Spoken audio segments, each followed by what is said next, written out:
Baik, bismillahirrahmanirrahim. Assalamualaikum warahmatullahi wabarakatuh. Ya, baik. Sebelumnya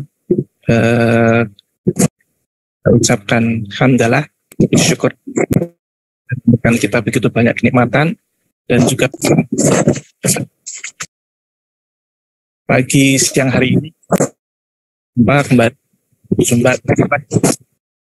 untuk sedikit pengalaman kami di DCKN dalam rangka pembangunan.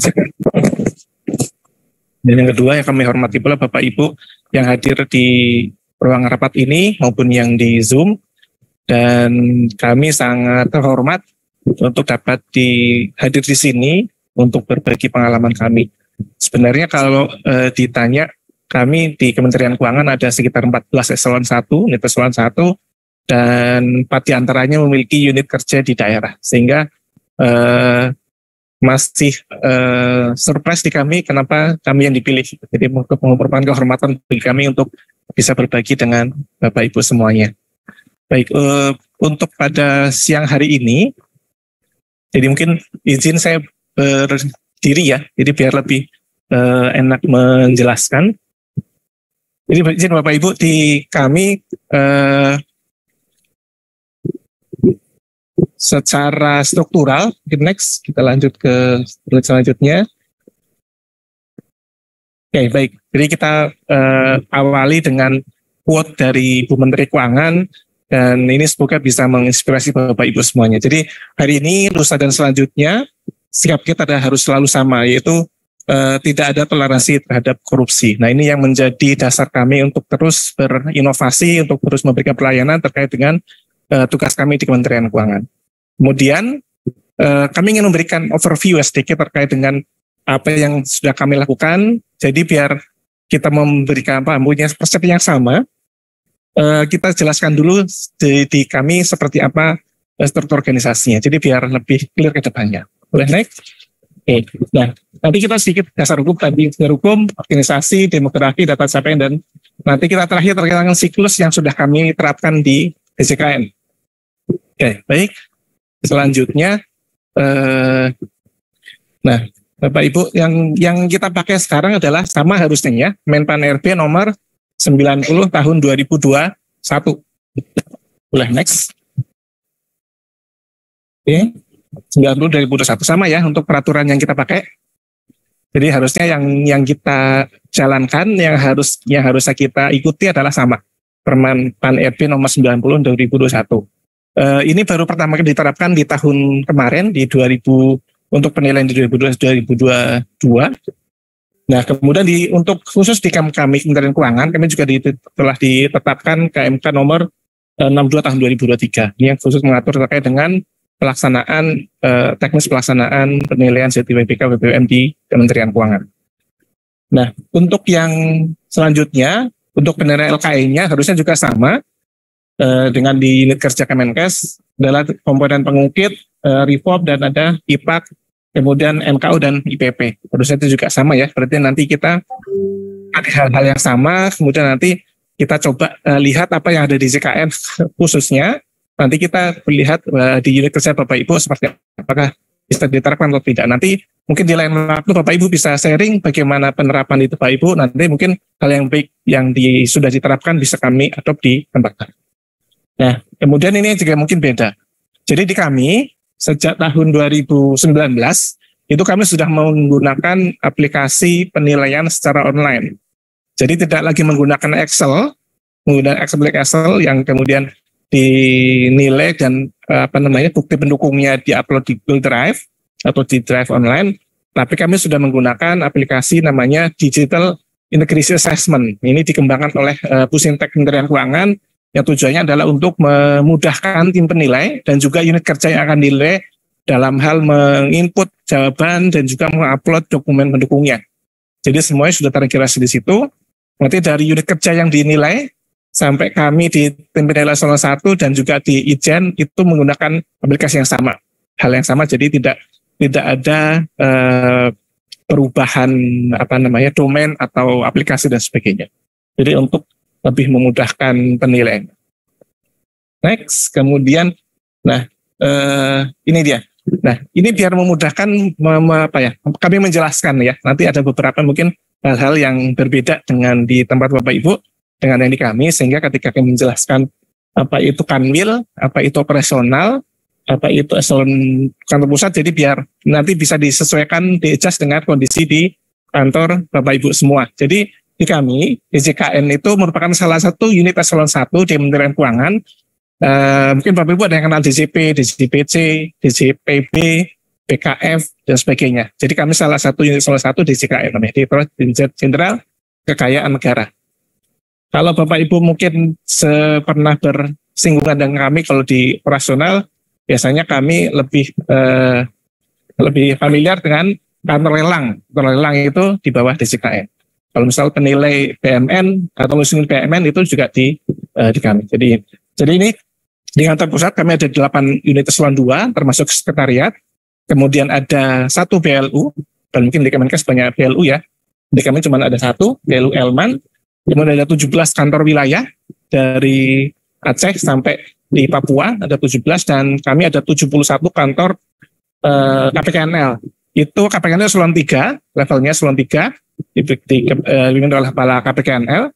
Kemudian Kanwil itu eselon 2 levelnya, dan BLU itu level eselon non eselon, tapi level eselon 2, dan direktorat dan sekretariat itu eselon 2. Jadi ini nanti kalau misalnya saya berbicara terkait dengan KPKNL, berarti levelnya eselon 3, Kanwil berarti eselon 2. Ini mungkin nanti tidak sama, atau beberapa hal yang mungkin perlu di-adjust atau disesuaikan dengan Bapak Ibu. Next, nah terkait dengan UKI, kalau di kami UKI sudah dilaksanakan secara struktural oleh kalau di kami di sekretariat di kantor pusatnya itu dilakukan oleh bagian kepatuhan internal. Bagian kepatuhan internal itu di bawah level eselon 3, di bawah Sesdijen, Sekretaris Dijen. Nah, ini yang memandoi, mengkoordinir terkait dengan kegiatan penguatan integritas, kemudian pelaporan harta kekayaan dan sebagainya, pengaduan juga ada di sini. Nah, salah satunya adalah terkait dengan pembangunan zona integritas WPK WPPM. Nah, kalau di level pusat adalah bagian KI, kalau di wilayah, di kantor wilayah ada namanya bidang kepatuhan internal dan hukum HI gitu ya, hukum dan informasi. Nah, kalau di level eselon 3 di KPKNL ada namanya seksi kepatuhan internal. Jadi sudah terstruktur dengan baik merata dari pusat sampai ke level eselon 3. Nah, nanti bedanya mungkin tadi cerita dengan Mas Danang, berbeda dengan Kemenkes. Di Kemenkes UKI-nya itu, SKI-nya itu adalah non-struktural, artinya ad hoc, dan itu menjadi beberapa dikasihkan beberapa bagian. Ini mungkin yang menjadi dasar perbedaan pertama di Kemenkyu dan juga di Kemenkes. Nah, ya next. Oke, kalau boleh cerita, kami di DJKN ada sekitar 97 unit eselon 2, eselon 3, dan juga BLU. Untuk yang sudah memperoleh predikat WPK itu ada dari 97 itu 60-an itu di KPKNL, 18 itu di Kanwil, dan tahun ini on progress itu 14 unit kerja yang sedang mengikuti penilaian di WPK. Jadi dari 97 tinggal tersisa 14 unit yang masih on progress penilaian di tahun ini. Nah, semoga tahun ini selesai dan memperoleh predikat jadi 100% memperoleh predikat WPK. Nah, ini juga merupakan target dari roadmap Kementerian Keuangan yang di tahun 2024 targetnya itu harus seluruhnya punya WPK. Baik di level daerah seluruh harus WPK. Nah, cuma kemarin ada kebijakan khusus, roadmapnya diubah jadi tadi 2024 ditarik ke 2023 harus seluruhnya WPK. Jadi instruksi di Bu Menteri bahwa seluruh unit kerja harus di WPK kan, harus memperoleh WPK. Nah, kemudian untuk di WPPM masih ada yang beberapa yang belum, jadi sekitar 38 unit kerja ya, dari 97 yang masih akan kita ujukan untuk tahun berikutnya. Nah, yang tahun ini on progress itu ada sekitar 21 unit kerja yang mengikuti proyek penilaian WBPM di level KPKNL maupun di level Kanwil. Nah, oh ya, kami di eselon 2 di kantor pusat itu hanya diwajibkan untuk memperoleh predikat WBK. Jadi di eselon 2 direktorat sekretariat itu maksimal itu diusulkan untuk WBK. Kenapa tidak WBPM? Karena di kami di pusat itu tidak bersentuhan dengan masyarakat, tidak langsung bersentuhan dengan pelayanan, sehingga cukup dengan proyek WBK, tidak perlu lanjut ke WBPM. Tetapi kalau di kantor wilayah, BLU dan KPKNL, karena langsung bersentuhan dengan masyarakat, pelayanan kepada masyarakat, maka diusulkan ke WBPM.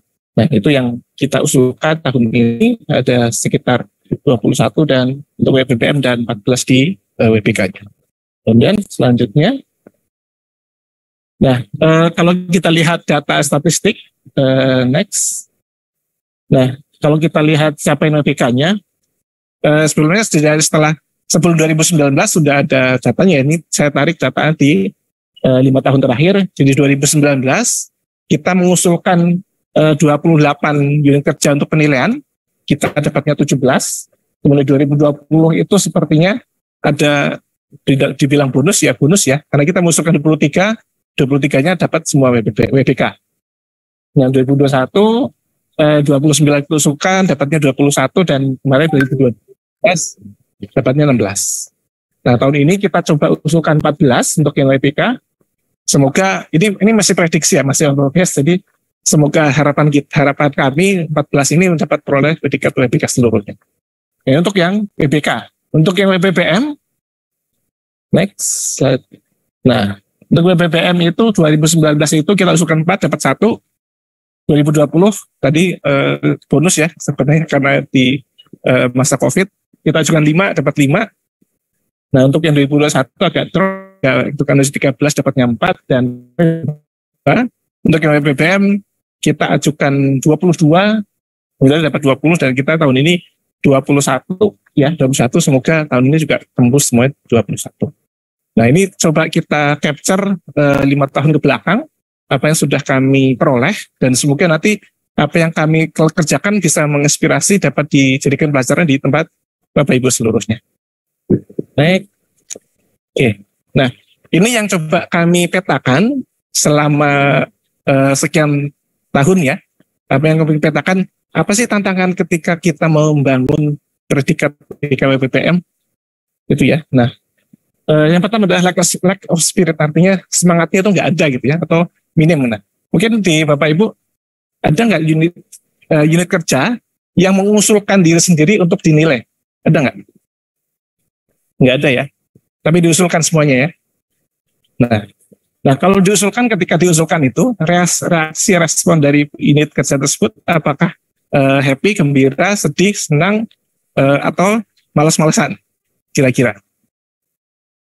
Ada yang wah saya dapat diusulkan untuk WBK nih, happy banget gitu ya, semangat gitu ya. Ada nggak seperti itu? Oke, ya mungkin macam-macam ya. Nah, itu juga akan apa ya? Akan mewarnai perjalanan proses pembangunan.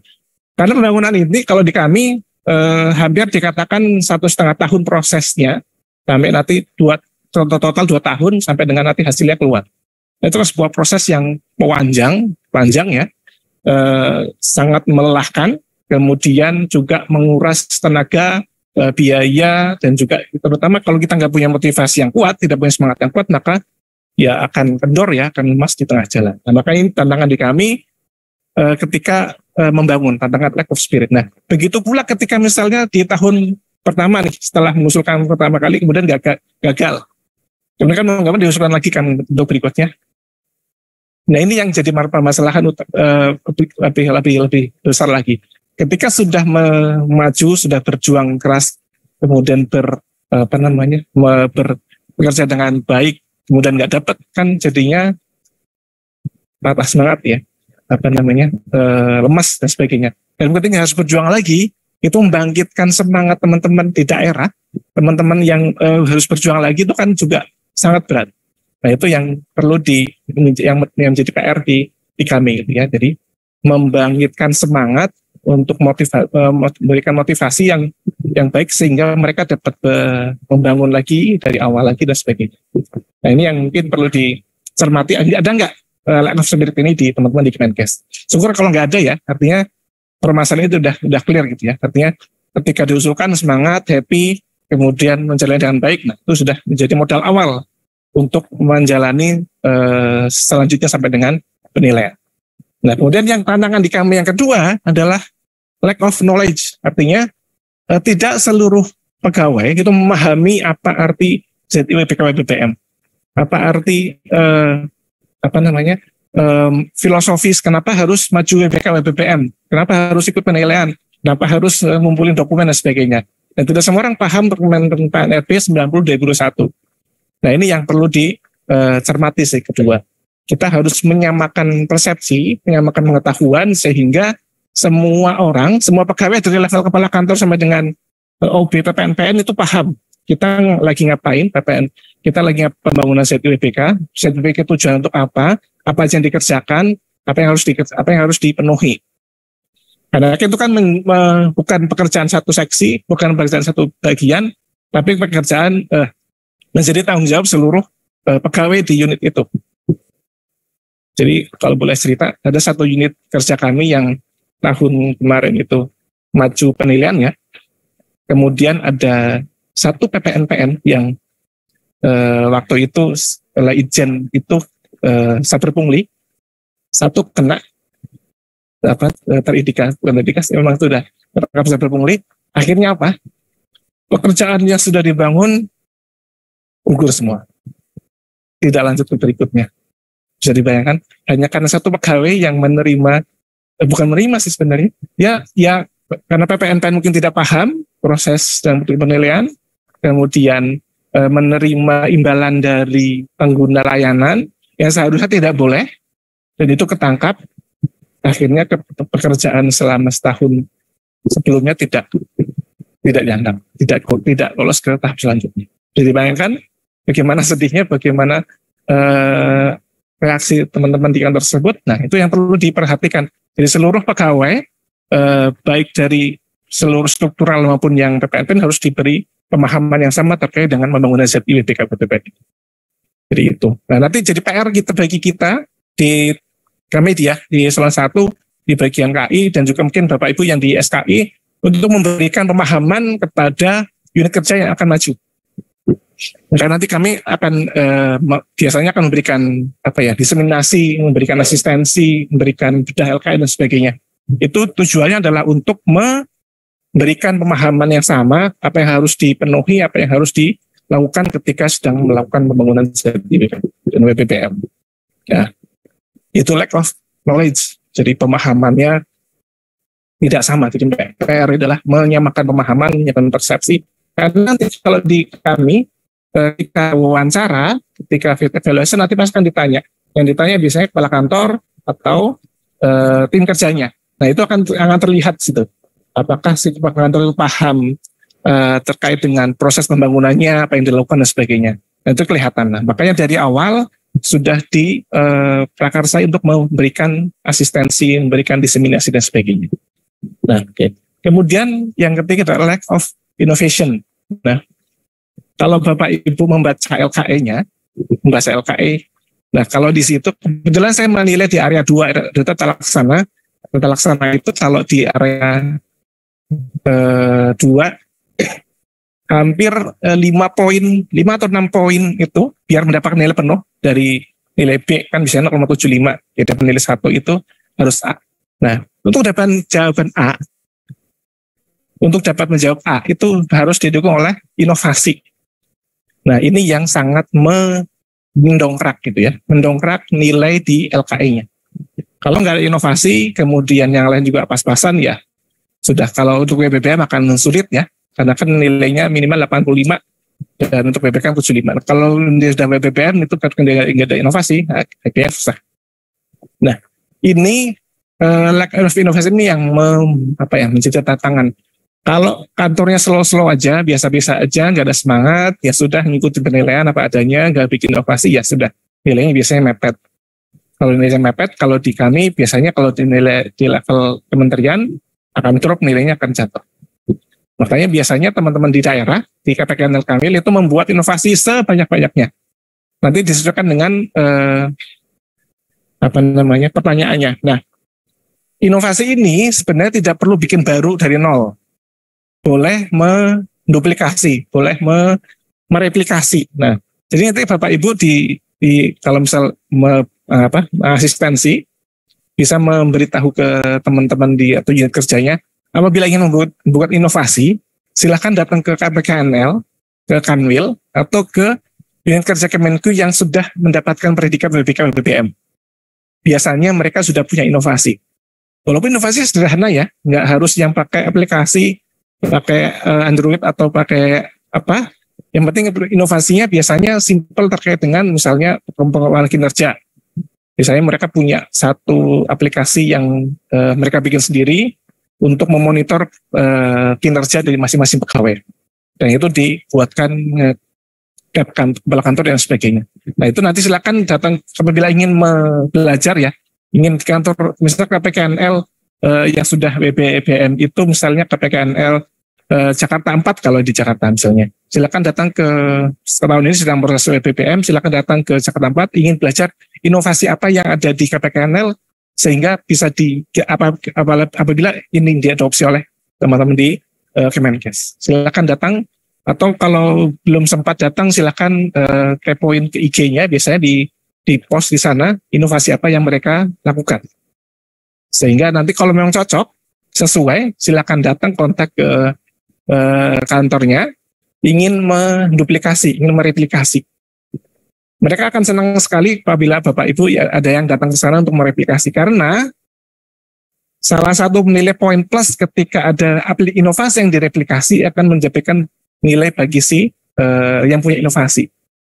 Jadi ke Bapak Ibu kemudian datang ke salah satu KPKN gitu ya, dan ingin mereplikasi aplikasi terkait dengan monitoring kehadiran misalnya.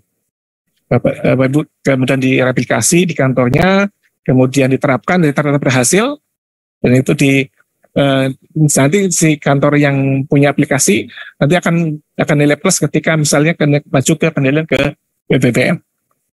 Nah itu cukup ya, inovasi ini cukup dengan replikasi tadi cukup untuk mendapatkan nilai plus di beberapa pertanyaan di LKE, sehingga tidak perlu membuat dari nol, tidak perlu susah-susah membangun lagi, cukup mereplikasi yang sudah ada. Nah ini juga di kami tetap itu ya, kita mendorong di KPKNL membuat inovasi yang lebih baru lagi, karena jadi kalau Bapak Ibu perhatikan kalau di kami ya, yang ketika kemarin pandemi 2020 sampai 2022, maka inovasinya banyaknya adalah inovasi layanan online. Kalau di kami kan masih bisa layanan online. Artinya si customer atau stakeholder tidak perlu datang ke kantor, cukup misalnya pakai Zoom dan mungkin pertemuan lainnya, mudah seperti itu, sehingga itu bisa dijadikan inovasi. Nah itu banyak sekali inovasi seperti itu. Jadi tidak perlu datang ke kantor untuk berinteraksi, cukup lewat jarak jauh. Ini salah satu contoh inovasinya. Nah itu terkait dengan inovasi. Nah ini yang poin terakhir ini yang sangat krusial. Kenapa? Karena lack of leadership ini yang menjadi menahkodai kantor tersebut, apakah akan semangat atau akan biasa atau akan kendor. Kalau nggak ada leadership yang bagus, maka ya bisa dipastikan dari awal akan diprediksi tidak akan berhasil. Kenapa? Leadership kepala kantor, kalau di Kemenkes biasanya apa? Kepala unitnya. Kepala kantor ya, direktur ya, DP, direktur ya, direktur. Oke, kalau di kantor kesehatan pelabuhan KKP ya. Nah, kalau nggak ada willingness dari kepala kantornya, direkturnya, ini ya mengalir aja, dan itu sebenarnya tidak optimal. Karena di beberapa pertanyaan LKE, kalau dicermati, mungkin 3 atau 5 pertanyaan itu mengharuskan adanya kehadiran dari kepala kantor di beberapa agenda rapat. Misalnya terkait dengan pembahasan anggaran, itu harus ada kehadiran kepala kantor. Walaupun mungkin itu rutin ya, tapi kalau nggak dimonitor, kalau nggak diingatkan, biasanya diwakilkan kepada entah itu kasubag umumnya atau ke sekretaris dan sebagainya. Nah, ini beberapa, karena kan memberikan role model ya, beberapa pertanyaan DLK itu terkait dengan role model. Ini yang menjadi krusial. Jadi leadership dari kepala kantor yang akan menentukan hasil atau tidaknya memperoleh BPKM. Kami juga seperti itu. Beberapa kantor yang ketika kami nilai biasa-biasa aja, nilainya juga pas-pasan. Nah, kami bisa lihat bahwa ternyata kepala kantornya juga nggak semangat gitu. Biasanya sudah mendekati akhir masa pensiun atau biasanya sudah mau pengen pindah gitu ya. Karena kan di kami kan 2-3 tahun mutasi ya. Biasanya kalau udah di akhir mau menjelang mutasi, biasanya sudah nggak semangat lagi. Biasanya ya itu ya, apa namanya, so-so aja, biasa-biasa aja. Yang penting ikuti penilaian dan sebagainya. Jadi nggak ada semangat untuk ini. Nah, ini yang perlu dibangun dari awal, ditegaskan dari awal, bahwasanya leadership dari kepala kantor itu sangat sangat penting dan sangat mendukung, bahkan krusial ketika apakah akan berhasil atau tidaknya suatu kantor mendapatkan unit WBK atau BPM. Nah, ini juga menjadi tantangan di kami. Kami tetap mengingatkan tiap kepala kantor ketika ada pertemuan dan sebagainya. Nah, nanti ketika biasanya kami ada kick off meeting ya, kick off meeting itu mengundang Pak Dirjen, biasanya memberikan semacam arahan dan sebagainya sehingga tetap semangat dan juga menekankan kepada kepala kantor agar mengawal pembangunan ini dengan baik dan sampai mendapatkan pendidikan. Nah, ini yang beberapa tantangan yang mungkin bisa digali apakah ada atau tidak di tempat Bapak Ibu semuanya. Mulai dari level spirit, semangat, kemudian knowledge, innovation, dan leadership. Ini sebenarnya bisa diatasi, gitu ya. Bisa diatasi dan bisa dimitigasi dari awal sehingga nanti tidak akan muncul dari awal sampai dengan akhirnya. Tapi ini yang kami temui di Kemenkeu, khususnya di DJKN. Nah, next. Nah, dari tantangan itu kami coba membangun atau mengadakan kegiatan-kegiatan yang meminimalisir tantangan tadi. Nah, week of meeting misalnya. Week of meeting ini tadi saya sampaikan, kami mengundang Dirjen untuk memberikan speech, untuk memberikan arahan, memberikan motivasi kepada seluruh unit kerja yang mengikuti penilaian. Jadi lebih kepada arahan dan instruksi ya. Jadi si unit kerja tersebut juga lebih semangat, lebih merasa diperhatikan oleh pimpinan sehingga nanti ketika bekerja juga mereka juga paham bahwa ini adalah amanat dari Dirjen sehingga mereka harus melaksanakan dengan baik. Ini biasanya kami dilaksanakan awal tahun penilaian di bulan Januari atau Februari sehingga kedepannya bisa lancar. Nah, kemudian yang kedua adalah mentorship. Mentorship itu seperti seperti pendampingan lah ya. Jadi unit kerja yang sudah mendapatkan predikat, misalnya di 2022 kemarin ada sekitar 38 unit kerja kami yang memperoleh predikat BPM. Nah, yang memperoleh predikat tersebut itu wajib menjadi mentor bagi unit kerja yang maju penilaian tahun ini. Karena apa? Karena mereka yang sudah paham aturannya, sudah tahu caranya, sudah tahu seluk-beluknya. Jadi yang sudah lulus, sudah dapat predikat menjadi mentor bagi yang tahun ini penilaian. Nah, ini membantu ketika misalnya ada dokumen atau pertanyaan yang tidak paham. Kemudian dokumennya apa, contohnya apa, dan bisa merujuk pada mentor tadi. Biasanya mereka kami tetapkan pakai SK ya, SK Cap Dirjen, sehingga bisa menjadi tambahan pekerjaan, menjadi tambahan kalau di kami itu IKI ya. Ini kartu kerja individu bagi si mentor tadi dan pada si unit kerja. Nah, ini biasanya mereka mengadakan beberapa kali pertemuan untuk mendapatkan gambar apa sih yang diperlukan, apa sih strategi dan sebagainya. Sehingga lebih mudah mereka untuk mengisi jawaban, kemudian memberikan dokumen-dokumen yang diperlukan. Karena biasanya PR-nya itu dokumen, contohnya seperti apa sih? Dokumen apa yang diperlukan? Nah itu yang bisa ditanyakan ke mentor yang sudah lulus tadi, sehingga lebih lebih mudah komunikasinya lebih enak. Ini kan mentorship. Ini mentorship bisa mengatasi yang lack of knowledge tadi, kemudian lack of spirit, sehingga bisa memberikan tambahan. Nah, itu yang kedua. Kemudian ketika ada clear guidance ini artinya adalah panduan yang jelas. Nah, di awal biasanya kami di eselon 1 dengan inspektorat, kalau di kami inspektorat 7 ya, yang menahkodai terkait dengan penilaian ini dan juga Biro Organta, kami menyepakati di LKI itu pertanyaan satu misalnya, unit kerja telah membentuk tim kerja BPK BPM. Dokumennya apa sih yang diperlukan? ABCD. Kemudian standar penilaiannya seperti apa sih? Standar penilaiannya misalnya ada SK tim, ada notula rapat, ada undangan sebagainya. Sehingga itu di awal sudah clear semuanya. Dokumen apa yang diperlukan, standar penilaian seperti apa dan sebagainya. Sehingga ketika kami memberikan sosialisasi ke daerah, ke teman-teman yang maju juga clear. Untuk pertanyaan A, 1A, jawabannya yang diminta adalah seperti ini. Dokumen yang diperlukan adalah ABC. Standar penilaian adalah ABCDE dan sebagainya. Sehingga si unit kerja yang akan mengikuti penilaian juga jelas. Mereka bisa fokus menyiapkan dokumennya, menyiapkan jawaban dan sebagainya. Dan ini tetap di update ya, kalau misalnya ada update dan baru dan seterusnya. Termasuk juga dokumen-dokumen yang itu disuplai oleh pusat. Artinya ada beberapa dokumen yang karena secara tusi di unit kerja tidak melaksanakan, seperti misalnya roadmap atau misalnya Renstra ya, yang misalnya di daerah itu tidak ada, itu bisa disuplai dari pusat. Nah itu kami siapkan dokumennya, kami share linknya, sehingga nanti ketika teman-teman daerah ingin mengambil jawabannya bisa diambil. Termasuk itu. Jadi menyiapkan apa sih yang perlu kan ada beberapa jawaban yang sepertinya tidak relevan atau bukan tusinya dari unit kerja, sehingga lebih mudah ketika kesiapan dari awal.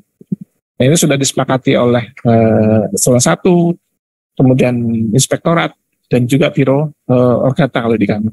Nah, itu sudah jelas sehingga tidak ada kebingungan lagi, tinggal dilaksanakan. Itu ya clear guidance. Nah, kemudian yang selanjutnya adalah diseminasi dan asistensi. Jadi ketika di awal ada perubahan permen RB, kemudian ada KMK baru terkait dengan penilaian, kemudian ada juga yang tadi LKE-nya tadi disepakati apa aja gitu ya. Nah, kami sebarkan kepada seluruh unit kerja yang akan mengikuti penilaian. Kalau tahun ini misalnya ada 38, kami sebarkan 38 unit itu. Baik yang secara kami kunjungi langsung, roadshow kami beberapa daerah, ada juga yang secara online karena keterbatasan waktu dan anggaran. Nah, kami jelaskan secara detail dari A sampai Z-nya, aturannya seperti ini, panduannya seperti ini, sebagainya. Sehingga ketika mereka mengisi jawabannya dan juga membuat dokumennya, itu mudah bagi mereka dan sudah paham dari awal. Itu diseminasi. Kemudian asistensi kami juga mendampingi tidak hanya ketika di awal, ketika ada aturan baru, kami juga memberikan asistensi ketika akan dilakukan fit evaluation. Nah, ketika tahun kemarin itu fit evaluation-nya itu secara online menggunakan Zoom ya. Jadi beberapa hari sebelum wawancara dengan tim penilainya, kami melakukan gladi bersih dulu dengan tim unit kerja, mereka presentasi, kemudian kami tanya sesuai dengan yang pertanyaan yang kira-kira muncul, sehingga mereka lebih siap. Karena biasanya akan kelihatan ya, kepala kantor yang misalnya nggak siap, atau mungkin baru menjabat, atau misalnya belum baca atau belum paham dengan ini, akan kelihatan ketika di wawancara. Nah, kami coba siapkan itu, mereka simulasi, mereka presentasi, kemudian tanya jawab dan sebagainya. Termasuk juga kalau kemarin itu ada namanya virtual office tour. Virtual office tour itu ya biasanya kan ada, kalau di TPN itu kalau misalnya sebelum COVID kan datang ke kantor, kemudian melakukan kunjungan, melihat sekeliling kantor dan sebagainya. Kalau kemarin karena COVID, sehingga dilakukan secara virtual melalui menggunakan Zoom. Itu juga kami simulasikan, mulai dari ujung kantor depan sampai dengan melihat ke dapurnya, melihat ke toiletnya, melihat ke APT-nya, sampai ke dalam kantornya. Jadi disimulasikan sehingga semuanya smooth, dan ketika hari H, ketika penilaian, wawancara, semuanya sudah terencana dengan baik. Nah itu ya, asistensi bisa kami lakukan di awal, sebelum dilakukan ketika LKE, kami asistensi, kami siapkan ininya, panduannya, kemudian ketika simulasi, ketika sebelum wawancara, termasuk juga ketika sebelum penilaian. Karena misalkan mereka ketika penilaian, mereka tanya-tanya apa yang diperlukan dan sebagainya. Tetap secara informal ya. Nah, kemudian yang mungkin ini khasan kami adalah fixed reviewer per area. Ini ada 6 area ya. 6 area itu ada manajemen perubahan, tata laksana, SDM, akuntabilitas, pengawasan, dan juga satu lagi apa? Pelayanan publik. Nah, kami menugaskan 6 orang untuk menjadi PIC per area. Menjadi PIC per area. Jadi kalau di kami di eselon 1 pusat ada 6 orang yang menjadi satu area. Tujuannya apa? Jadi biar ketika satu orang itu paham dari awal sampai akhir. Ketika menilai juga seperti itu. Di kami punya 38 kantor. Jadi satu orang itu menilai 38 kantor hanya di satu area. Jadi standarnya sama ketika menilai kantor A misalnya, dokumennya lengkap, ABC dan sebagainya. B juga sama. Jadi tidak ada perbedaan persepsi, tidak ada perbedaan argumen terkait dengan penilaiannya. Karena yang nilai adalah satu orang untuk satu area.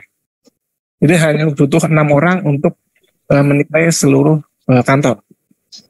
Dan kemarin kami bulan Mei sampai Juni kemarin kami menilai itu 35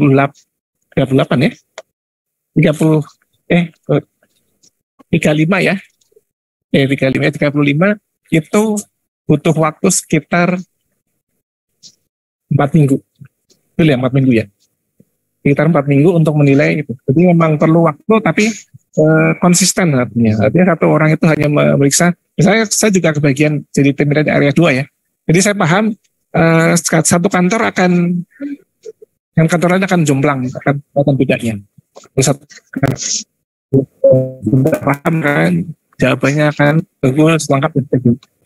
Nah, biasanya kami juga sepakat, ternyata kantor A, kantor C ini nilainya asal-asalan, karena bisa kelihatan dari 2-3 area, nilainya jawabannya ngaco, atau nilainya nggak maksimal. Kelihatan sih. Kami desain satu orang itu untuk per area. Kalau di Bapak Ibu mungkin kalau orangnya banyak itu bisa satu area bisa 2 orang dan sebagainya, itu bisa disesuaikan. Tapi kalau ini yang kami lakukan adalah 1 orang untuk satu area. Nah, itu yang kami lakukan. Nah, kemudian yang terakhir adalah library and knowledge management. Artinya kami mengelola pengetahuan kami, mengelola yang sudah kami lakukan di satu tempat. Contohnya kami ketika mendampingi wawancara, kemudian kami mencatat apa sih yang ditanyakan oleh tim penilai, apa saja yang ditanyakan, kemudian kami kumpulin jadi satu, kemudian kami kumpulin, dan ketika nanti ada yang butuh silahkan diambil. Jadi tidak ada lagi perseceran, tapi kami kumpulkan jadi satu sehingga ketika dibutuhkan bisa langsung disampaikan. Termasuk juga dengan dokumen-dokumen yang diperlukan, misalnya contoh-contohnya, kemudian file-file yang perlu di download atau perlu dipakai untuk seluruh kantor karena itu terpusat dan sebagainya. Jadi kami ciptakan itu sehingga untuk memudahkan, tujuannya adalah untuk memudahkan bagi kerja yang akan mengikuti penilaian. Jadi gitu.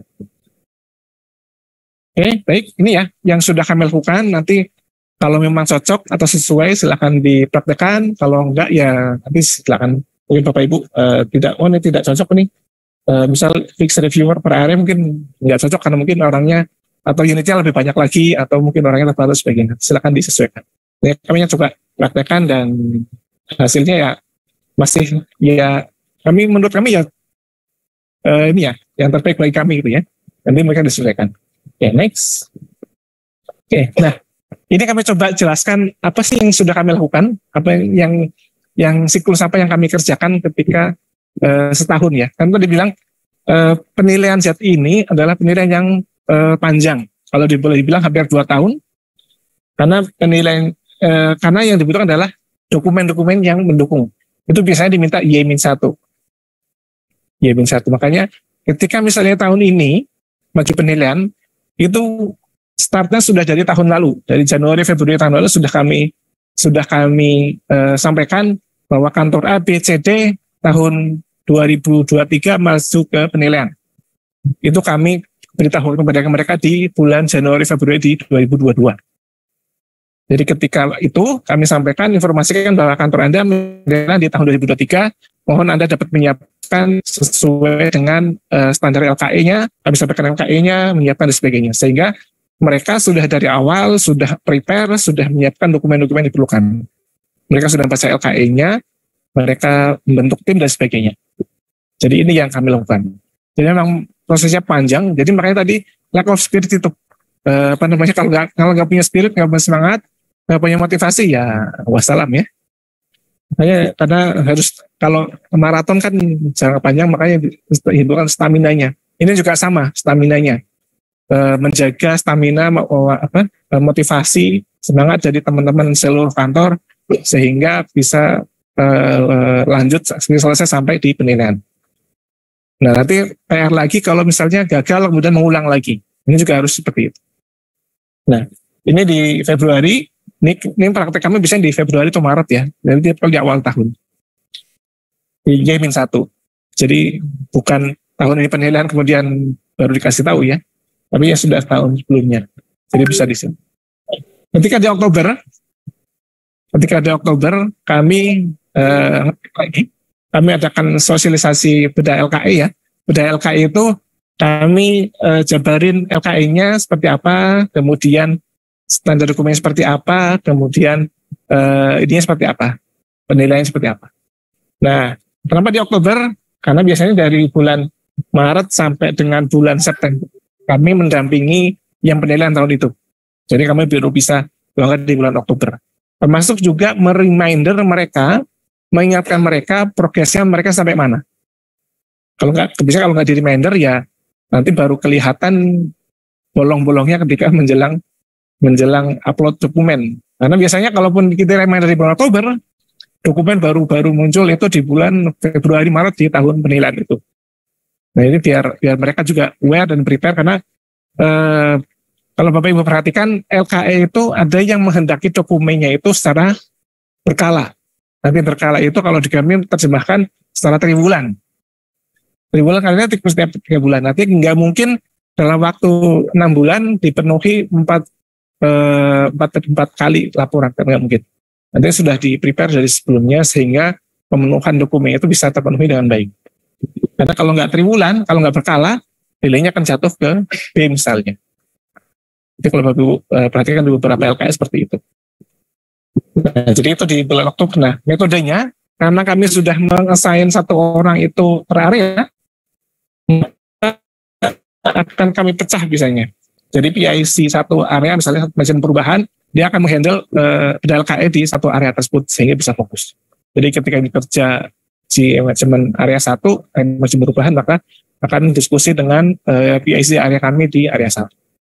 Begitu seterusnya sampai dengan area 6. Biasanya biar mudah seperti itu ya. Nah kemudian ketika di Januari, ini kan tahun sebelumnya di bulan Februari kami sudah memberitahukan bahwa kantor ABC akan mengikuti penilaian di tahun berikutnya. Tetapi ada beberapa syarat yang harus dipenuhi ketika akan maju ke penilaian. Misalnya NKO, kemudian salah satu lain yang misalnya akib ya, kemudian tindak lanjut pemeriksaan dan sebagainya. Itu nanti kita cek lagi di bulan Januari apakah yang tadi diusulkan bisa memenuhi atau tidak. Nah, kalau memenuhi, maka akan ditetapkan sebagai unit kerja yang akan maju ke penilaian di tahun tersebut. Misalnya di bulan Januari, kalau kami di tahun 2022 kami mengusulkan sekitar hampir 50 ya, 45-an itu maju ke untuk diusulkan di penilaian di tahun 2023 ini. Tetapi kita lihat di awal tahun ada unit kerja yang NKO tidak memenuhi. Artinya kan kalau nilai kerja migrasi kan harusnya naik kalau BPPM ya. Harusnya kalau turun dia nggak bisa diusulkan. Nah, ada beberapa unit kerja itu yang nilai NKO-nya itu turun atau sama itu, jadi nggak bisa diusulkan. Itu jadi dari tadinya sekitar 45, sehingga kami hanya bisa mengusulkan sekitar 35 unit kerja yang diusulkan di tahun 2023 ini. Nah, ini penetapannya di bulan Januari. Sehingga nanti kedepannya bisa langsung tancap gas untuk memenuhi dokumen. Nah, di bulan Januari ini kami juga biasanya melakukan tadi kick-off meeting, kami undang Pak Dirjen untuk memberikan arahan, memberikan wejangan dan sebagainya, sehingga unit kerja bisa fokus mengikuti penilaian. Nah, di Januari ini juga kami menunjukkan mentor, karena mentor itu kan unit kerja yang sudah lulus berhasil di tahun sebelumnya. Nah, pengumumannya di bulan Desember sudah ada hasilnya, siapa yang bisa jadi mentor, siapa yang tidak. Nah, ini kami tunjuk mentornya di bulan Januari, sehingga pemenuhan dokumennya bisa optimal, bisa konsultasi, bisa diskusi dan sebagainya dengan mentor. Nah, di bulan Januari. Nah, dari Desember, jadi setelah tadi kita ber-LKI di bulan Oktober, kita lihat jadwal di kami biasanya sekitar November, Desember biasanya agak longgar. Kami silakan waktu untuk memberikan asistensi secara langsung ke unit kerja. Biasanya kami kunjungi mereka, kami diskusi dengan mereka, apa masalah di mereka, kira-kira apa butuhnya mereka dan sebagainya. Sehingga bisa clear maksud kami seperti apa dan sebagainya, sehingga mereka bisa firm dan bisa langsung tancap gas untuk di dokumennya. Dan di bulan Desember mereka karena keterbatasan anggaran dan juga tenaga ya, bisa split di beberapa waktu. Misalnya di Desember kami beberapa lokator, kemudian Januari, Februari dan sebagainya, sehingga tidak menumpuk di satu waktu. Selain yang kalau tidak kebagian yang langsung, biasa kami undang mereka ke melalui Zoom, sehingga bisa konsultasi via Zoom. Nah, itu di bulan Desember sampai April, investasi ganti. Nah, di bulan Maret, nah kalau kami kan ada KPKNL. Ya, Agustus kan. Ada Kanwil sebagai supertendennya. Nah, jadi kami eselon satunya. Nah, kalau di KPKNL eselon 3-nya itu akan diverifikasi oleh Kanwilnya atau sebagai atasannya. Nah, di sini akan dilakukan pengecekan sama persis yang kami lakukan. Mereka mengecek dokumennya, jawabannya dan sebagainya. Kalau bila ada kurang, mereka kembalikan, minta dokumen lagi, dicek lagi dan sebagainya. Ini dilakukan di bulan Maret, sekitar Maret. Nah, kemudian setelah selesai, mereka kira-kira sudah memenuhi dokumennya, kemudian di-submit ke kami untuk kami menilai di bulan Juli sampai dengan Agustus. Maret sampai di bulan Mei sampai Juni, itu di penilaiannya di kami. Tapi sebelum itu, biasanya di bulan Mei akan ada survei.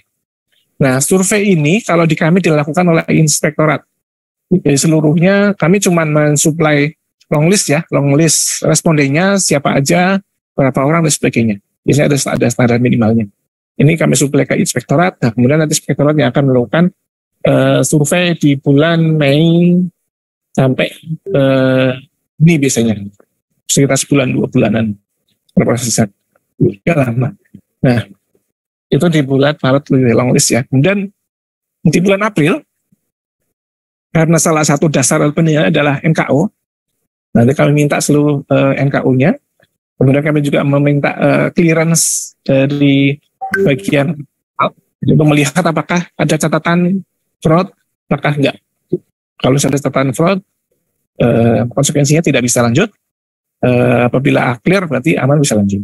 Ini di bulan April. Nah, selanjutnya tadi penilaian Kanwil udah ya. kemarin tadi koordinasi kami dengan Kanwil, nah bulan April itu penilaiannya. Nah, Mei sampai Juni tadi saya bilang kami menilai di bulan Mei sampai Juni itu sekitar 4 sampai 6 minggu lah. Karena kan beberapa setelah kami cek, kami apa istilahnya? Kami menyebutnya recheck, artinya ketika sudah kami cek periksa itu LKI-nya melalui aplikasi DIA tadi, kami periksa pertama, kemudian kami kembalikan apabila ada yang kurang dokumennya. Kami kembalikan, kemudian dilengkapi lagi, kemudian kami diterima lagi dan seterusnya. Sampai sekitar maksimal bisa 2 kali pengembalian sehingga bisa optimal dokumennya di atas threshold ya. Nah ini di bulan Mei sampai Juni. Nah kemudian Juli kami submit ke tim inspektor untuk dilakukan penilaian. Nah sesuai dengan Permen Pan 90 ya 2021 tadi, Kementerian Keuangan karena unit BPKBPM sudah lebih dari 30%, maka kami diperbolehkan untuk melakukan penilaian oleh TPK dan penilai Kementerian atas nama TPN untuk menilai seluruh unit kerja kami yang maju tahun itu. Jadi tahun kemarin kami penilaian dilakukan oleh inspektorat, tidak dilakukan oleh TPN, ya, Mbak Nede. Tapi tahun ini kebijakannya berubah, jadi WBK itu dinilai oleh inspektorat, kemudian WBBM dinilai oleh TPN. Nah itu kemudian Juli Agustus, kemudian misalnya September Oktober itu ada wawancara, data evaluation. Kalau tahun kemarin itu online ya, kalau tahun ini belum tahu nanti. Nah kemudian September Oktober biasanya juga bersamaan dengan field evaluation ada mystery shopper yang dikunjungi langsung oleh inspektorat. Nah kemudian di bulan November biasanya ini di levelnya inspektorat ya, ada pleno untuk penentuan apakah lolos atau tidaknya unit kerja tersebut. Nanti terakhirnya di bulan Desember biasanya di hari Rodia, hari sekitar 12 Agustus ya, di 11 Desember. Ternyata hari korupsi anti korupsi sedunia bisa diumumkan siapa saja yang berhak mendapatkan predikat atau yang gagal. Biasanya itu. Nah, siklus ini berulang terus tiap ada periode penilaiannya. Jadi memang prosesnya panjang 2 tahun, makanya perlu motivasi yang kuat, perlu semangat yang kuat sehingga bisa lancar dan juga berhasil sampai lulus. Ya mungkin itu ya dari kami. Next harusnya sudah selesai.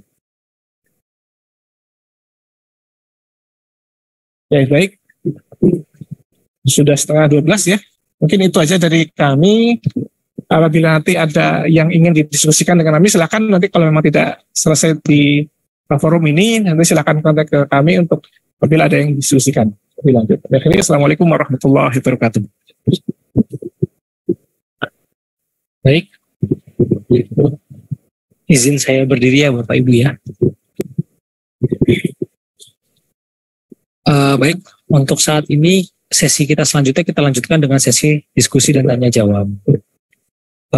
Sebelumnya terima kasih banyak kepada Pak Nugroho telah memberikan insight dan infonya yang berharga kami di Kementerian Kesehatan. Khusus tadi terkait dengan peran kepatuhan internal ya Pak ya, yang untuk mendorong lack of spirit, lack of knowledge-nya. Jadi nanti juga teman-teman dari SKI bisa memberikan knowledge dan spirit kepada satuan kerjanya agar bisa mendorong untuk bisa nantinya meraih predikat WPK dan WBBM.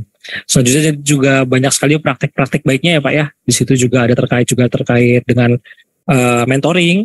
Itu sepertinya di kami belum ada Pak mentoring itu. Jadi penunjukan satker ya Pak ya. Ada penunjukan satker yang sudah mendapatkan predikat dijadikan mentor untuk satker lain ya Pak ya untuk itu. Lalu juga ada clear guidance agar kita semua sepaham kira-kira apa saja terkait pertanyaan-pertanyaan ini, kira-kira apa aja sih sebenarnya yang dibutuhkan, dokumen minimal apa saja itu juga dibutuhkan nanti. Selanjutnya terkait dengan tadi yang fix reviewer ya Pak ya. Jadi ada beberapa dari unit utama, ada 1 atau 2 orang yang ditunjuk untuk memegang area-area tertentu. Baik, mohon izin Pak Nugroho kita masuk ke sesi diskusi.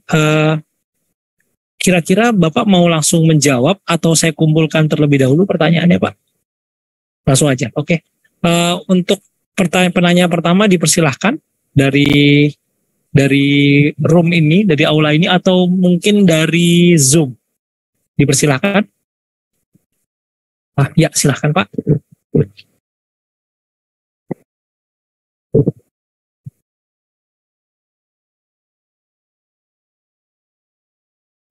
Silahkan Pak. Ya, terima kasih.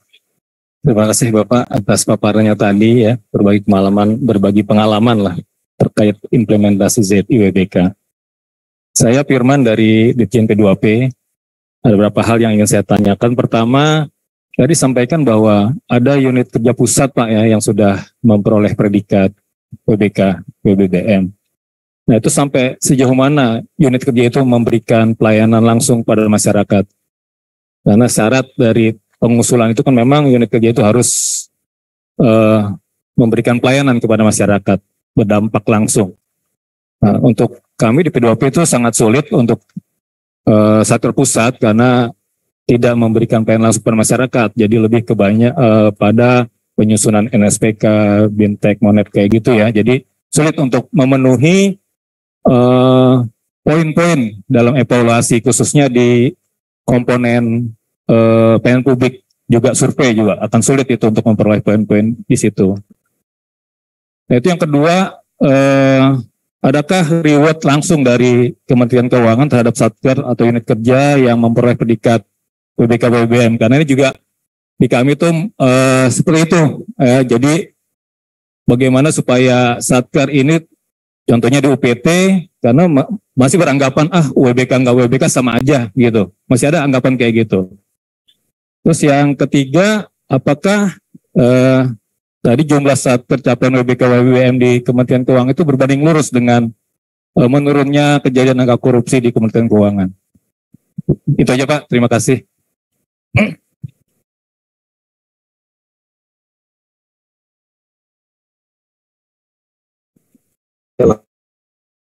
Saya jawab langsung ya. Terima kasih Pak Firman atas pertanyaannya. Yang pertama dengan unit yang di kantor pusatnya. Jadi di kami yang di level eselon 2 kantor pusat itu hanya diwajibkan sampai WBK. WBK itu yang level pertamanya. Jadi memang tidak sampai ke WBBM, karena pertimbangan tadi WBBM kan lebih kepada pelayanan kepada masyarakat langsung. Tapi kalau WBK itu kami memberikan pelayanan kepada stakeholder kami siapa. Misalnya kami di sekretariat DJKM ya. Sekretariat itu stakeholder kami ya unit kerja di baik itu eselon 2 lain di kantor pusat ataupun unit kerja lain di daerah, misalnya di KPKN atau Kanwil. Nah, berarti kalau misalnya pelayanan berarti memang tidak harus ke masyarakat secara umum, tetapi pelayanan kepada si pengguna stakeholdernya di kami, baik itu internal maupun eksternal. Misalnya di kami di sekretariat terkait dengan SDM gitu ya. SDM berarti kan pegawai di seluruh DJKN. Itu adalah melayani SDM seluruh kantor. Kemudian di bagian keuangan misalnya, kayak dengan penyusunan anggaran, kami juga stakeholder kami adalah ke atas itu ada Biro Perencanaan Keuangan di Sekjen, ada juga ke BPK, ada juga ke unit kerja di KPKN Kanwil yang mengusulkan anggaran di tahun tersebut. Jadi memang tidak harus ke masyarakat secara langsung, tapi adalah pelayanan adalah stakeholder adalah unit kerja tersebut kepada siapa. Jadi bisa memang pelayanan kepada internal ya, internal kantor tersebut itu. Jadi memang tidak harus. Karena memang tusinya bukan langsung ke masyarakat. Jadi seperti itu. Menjawab Pak ya. Kemudian yang kedua tentang reward kepada satker. Nah, kalau di kami reward secara langsung tidak ada yang istilahnya kemudian yang dapat predikat kemudian dapat uang cash gitu ya, nggak ada. Tapi istilahnya rekognisi atau pengakuan itu biasanya secara tidak langsung akan diakomodir ketika misalnya mutasi berikutnya. Misalnya kepala kantornya atau unitnya itu akan diakomodir ketika misalnya, karena kami kan mutasinya nasional ya Pak ya. Mutasi nasional kan jadi pertimbangan kalau kantor tersebut, kepala kantornya sudah berhasil membawa unit tersebut mendapatkan predikat BPK. Nah, kemudian bisa jadi sebagai imbalan, sebagai rewardnya, masih secara tidak langsung bisa jadi dipindahkan ke tempat yang lebih baik dari kantor tersebut. Itu salah satunya ya. Kalau yang setelah langsung diberikan, yang bisa diberikan adalah sertifikat ya. Dari atas nama petani. Jadi itu. Kemudian yang terakhir, apakah berbanding lurus dengan korupsi? Nah, ini yang menarik ya Pak ya, karena kalau kemarin kita lihat beberapa isu-isu di awal-awal tahun agak tidak membuat kami juga perlu melihat, mengintrospeksi diri, apakah dengan memperoleh predikat kemudian kita jadi bebas dari korupsi gitu. Nah, itu juga perlu jadi jadi PR gitu ya bagi unit kerja tersebut, kemudian jadi PR bagi pegawai tersebut. Apakah dengan peroleh predikat tersebut kemudian kita harus berubah jadi bersih, kemudian jadi memang benar-benar bersih. Memang itu jadi PR di kami. Ada unit kerja yang kemudian ketika berhasil kemudian memang benar-benar pure ya, karena kan ketika penilaian ada periodenya gitu ya, periode penilaian biasanya kan setahun, di kami itu setahun artinya kalau misalnya penilaian di 2023 maka dilihat track recordnya dari 2022 sampai dengan tahun penilaian tersebut gitu ya. Bisa jadi di tahun tersebut clear, nggak ada kasus, nggak ada temuan, nggak ada ini, tapi bisa jadi yang kasus kemarin itu adalah kasus-kasus tahun sebelumnya yang memang tidak terdeteksi dan baru muncul di tahun itu. Nah, sebenarnya secara prosedur sudah memenuhi kriteria yang di LKE ya, Mentan RP. Secara clearance tidak ada catatan di tahun tersebut, ya. Jadi perlu paham itu.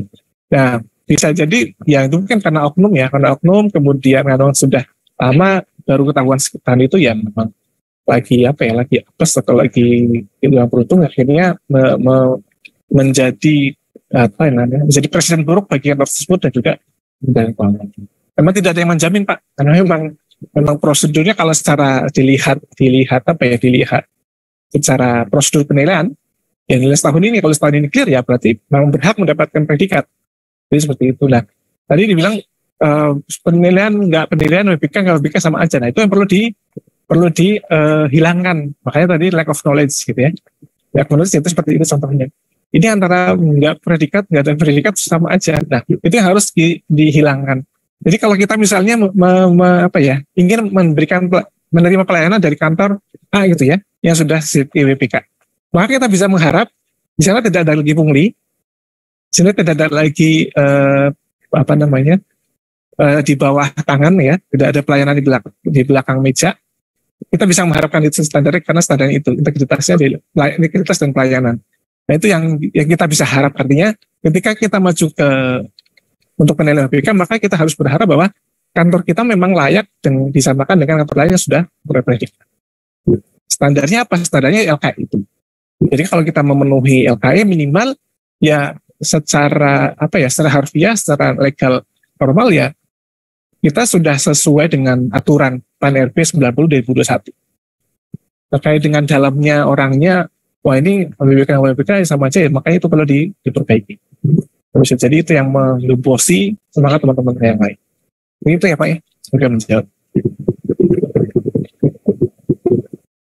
Baik, terima kasih atas penjelasannya Pak Nugroho. Silahkan penanya selanjutnya, Pak Hai, silahkan. Terima kasih Pak Janan. Izin Bapak Ibu. Sebelumnya terima kasih Pak dari DJKN bersedia menjadi pembicara dalam pertemuan ini. Buat saya pribadi, Bapak tuh selebritis bagi saya. Saya sudah menunggu lama Pak. Menunggu teman-teman Kementerian Keuangan untuk presentasi mengenai capaian WBK di Kementerian Keuangan. Oleh karenanya saya senang sekali Bapak ada di sini. Oleh karena juga izin kalau saya ada pertanyaan yang beberapa terkait dengan WBK ini. Yang pertama Pak, setelah melihat presentasi Bapak tadi, saya memandangnya adalah bahwa struktur itu penting dalam pelaksanaan WBK ini. Ketika di Kementerian Keuangan menjadi sebuah struktur, maka pola pikirnya pun sudah sama karena pimpinannya sudah memiliki pola pikir untuk mencapai WBK tadi.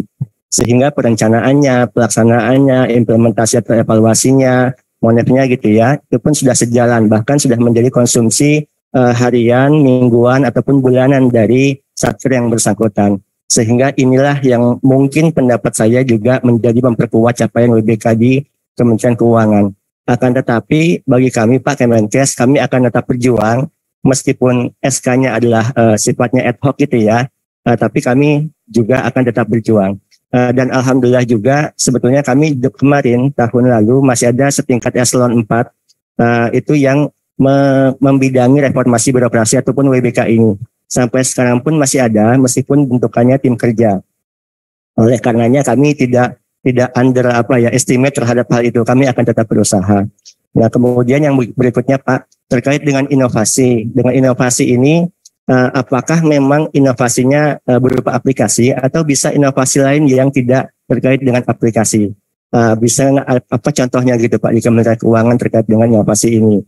Kemudian inovasi yang dimaksud apakah ada beberapa inovasi atau satu atau dua inovasi pada satu satker dan itu bisa merepresentasikan dari kebutuhan LKE, pokja-pokja yang ada. Sebab kan inovasi tidak hanya di satu item pertanyaan ya Pak, tapi di pokja ini ada, di pokja ini ada, di pokja di bawahnya ada. Nah, apakah itu satu inovasi untuk satker atau tiap pertanyaan itu ada inovasinya? Yang berikutnya lagi Pak, terkait dengan struktur tadi, apakah memang di Kementerian Keuangan atau bahkan di satkernya mandiri di daerah itu memiliki indikator sendiri sehingga mempunyai visi atau tujuan yang sama untuk mencapai indikator tadi, atau memang itu hanya penugasan dalam bentuk tugas dan fungsi saja dalam SOTK. Berikutnya lagi Pak, AOC. AOC ini bagaimana di Kementerian Keuangan, kriteria dan perannya? Apakah AOC itu struktural? Apakah jumlahnya ganjil, genap, atau jumlahnya banyak gitu, bahkan semua orang 50%-nya bisa jadi AOC, tiap tahun bertambah, atau bagaimana baiknya? Dan bagaimana contoh-contoh perubahan yang dituntut dalam LKE yang diimplementasikan di satkernya Kementerian Keuangan. Yang berikutnya lagi terkait dengan konsep WBS. WBS ini apakah memang itu tiap-tiap satker di Kementerian Keuangan itu mempunyai WBS-nya sendiri atau ada dua WBS-nya, satu punya sendiri ketika dia sampai dengan level kriteria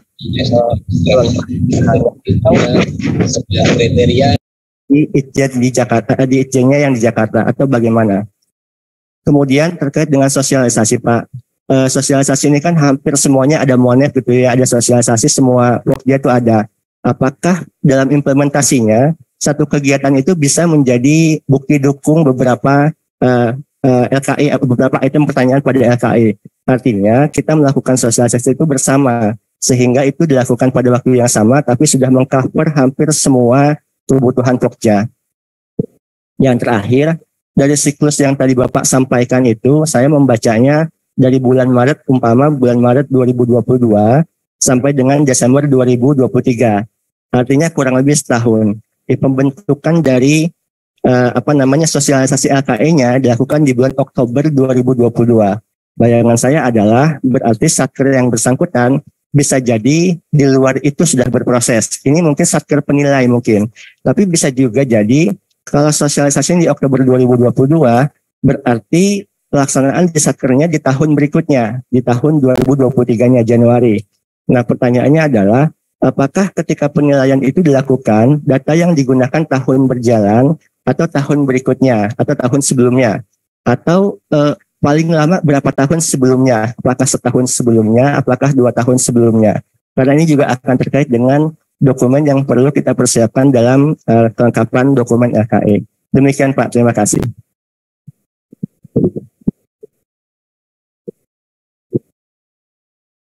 Oke, baik, terima kasih Pak. Siapa tadi Pak? Abdullah. Oke, terima kasih. Jadi saya catat ada 5 pertanyaan. Semoga ini baik. Yang pertama terkait indikator, ya. Ini maksudnya indikator kinerja ya Pak. Oke, baik. Jadi ketika di bulan Januari tahun Y, misalnya kan tadi Y-1 di bulan Februari kami menunjuk unit kerja yang akan diusulkan penilaian. Jadi baru pemberitahuan bahwa si kantor A, B, C maju ke penilaian tahun 2023. Ini kami kasih tahu di bulan Februari 2022. Tetapi secara resmi kami usulkan itu di bulan Januari 2023. Nah, ketika di bulan Januari 2023 maka sudah ketahuan kantor mana saja yang akan maju secara fix definitif. Maka kantor tersebut yang maju adalah itu akan membuat akan masuk ke situ indikator penilaiannya. Jadi masuk ke salah satu IKU kantor tersebut di tahun penilaian tersebut. Jadi itu ya Pak. Jadi selain penugasan, jadi ada indikator yang harus dicapai gitu ya. Nanti kalau misalnya tercapai dia dapat hijau, capai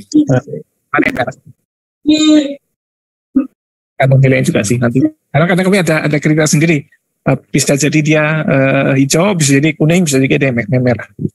Baik, itu ya, baik, jawab ya. Yang penting indikator, jadi yang maju penilaian di tahun tersebut, maka akan menjadi salah satu IKU di tahun tersebut untuk dicapai.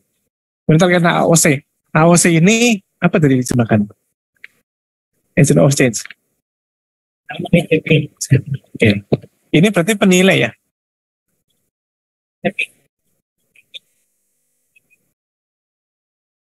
Berarti di level eselon 1 atau di level kementerian?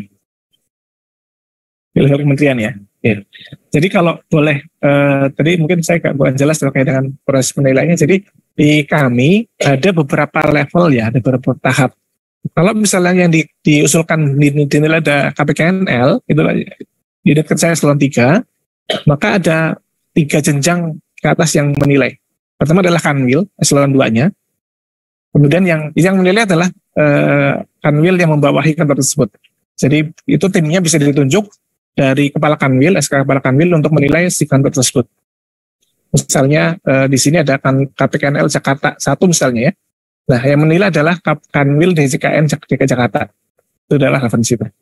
Kemudian di level eselon 1 kami di sekretariat DJKN, bagian kepala internal, kami juga sebagai tim penilai eselon 1. Artinya di kami menilai seluruh unit kerja yang dimajukan penilaian di tahun tersebut. Misal tahun ini ada 35 yang diujukan penilaian, maka kami menilai 35 tersebut. Anggotanya siapa? Anggotanya kami adalah tim dari kami di bagian kepala internal. Tidak ada ketentuan ganjil genap. Yang penting kami tadi ada fix reviewer ya. Kami menugaskan 1 orang untuk menilai di satu area, kemudian sesuai dengan standar penilaian yang sudah disepakati tadi yang clear guidance tadi, kami menilai bahwa kantor A untuk penilaian 1A, B, C dan sebagainya dapat nilai sekian. Nah itu kita review, kita cek lagi dan sebagainya, itu sampai diselesai sampai kira-kira kalau memang memenuhi kami usulkan ke tim penilai kementerian, kalau tidak memenuhi kami gugurkan, kami usulkan lagi tahun depan. Jadi tahun 2022 kami karena dokumennya nggak lengkap, nilainya kurang, akhirnya kami gugurkan 2 unit kerja sehingga tidak bisa maju tahun tersebut. Itu di level eselon 1 di kami DJKN. Nah, di atas kami ada namanya tim penilai kementerian. Tim penilai kementerian itu dilakukan oleh Inspektorat 7 sebagai UIC-nya, sebagai penanggung jawab penilaian ZUBK Kementerian Keuangan. Tetapi secara realnya dilakukan oleh mitra kami. Kalau di kami mitranya adalah I4, Inspektorat 4. Itu yang menilai unit kerja atau LKE yang sudah kami sampaikan tadi. Jadi misalnya kami 35 kantor, bahkan untuk penentuan akhirnya, penentuan finalnya itu di tim penilai kementerian, dilakukan oleh Inspektorat Jenderal. Itu pengalaman di tahun kemarin, Pak. Karena kami sudah punya kewenangan untuk melakukan penilaian mandiri. Tahun ini juga seperti itu, khusus untuk yang BBK. Tapi untuk BBM tahun ini masuk ke tim penilai nasional. Jadi itu ya Pak ya, jenjang. Nah, mungkin berbeda dan berbeda struktur, berbeda metode penilaian, mungkin apakah bisa diakomodir atau tidak, nanti bisa didiskusikan lebih lanjut di Kemenkes. Jadi itu polanya seperti itu di kami. Jadi berjenjang, kemudian beberapa level gitu ya Pak. Di masing-masing punya kewenangan untuk mendowngrade, membatalkan atau tidak untuk tiap levelnya.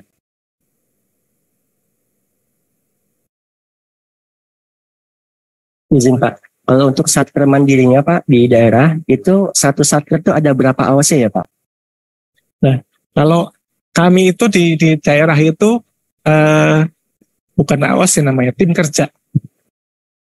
Tim kerja itu apa ya istilahnya? Tim kerja tim yang dibentuk untuk memenuhi tadi pembangunan ZIWP ke BBPM. Apa istilahnya AOS itu? Kalau maka kami tidak ada istilah AOS kalau soalnya kalau agent of change agen perubahan di kami itu merupakan bagian dari area 1 kan ya. Artinya yang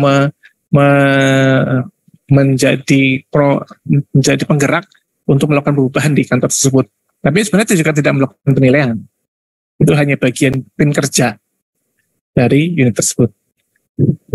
Jadi di level unit kerja memang tidak melakukan, tapi tim kerja untuk memenuhi dokumen-dokumen diperlukan dan sebagainya. Jadi memonitor sampai ke level. Makanya tim kerja itu biasanya di level ada di bagian sekretaris, ada struktural ad hoc-nya di situ. Ad hoc. Makanya di kami memang ada struktural seksi kepatuhan internal, itu struktural, tetapi secara prinsip, secara kegiatan untuk pembangunan Z ini ad hoc sebenarnya. Jadi tidak terikat pada tusi di satu seksi atau bagian, tapi ada SK tersendiri yang merupakan bentukan dari kepala kantor yang menunjuk si A misalnya sebagai PIC di area 1, si B di area 2 dan sebagainya. Itu tidak tergantung pada struktur di kantor.